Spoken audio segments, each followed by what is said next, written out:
Hi, I'm Nikki Parkinson from Styling You, and I'm here at Brisbane Airport's new Samsonite store to share my top packing tips. My number one tip for packing is check the weather app for the destination where you're going. My other hot tip is if you're packing lightweight clothes, you can fit more in. So working out all your outfits in advance can be really helpful, especially on a short trip. What you need to think about when you're packing is that you're packing clothes that are easy care, easy wear. You don't want to get to the destination and have to get out the iron just to make yourself look presentable.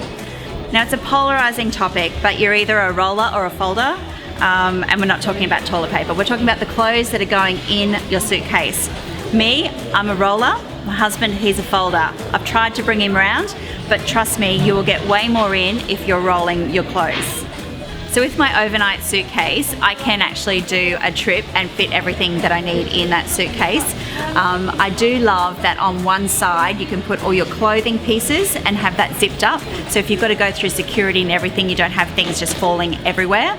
And on the other side, I really do like to being able to put your shoes, maybe toiletry bags, and then secure it with a strap. Another little secret is the lighter your bag, the more you can fit inside. And now you're ready to roll and get on your flight.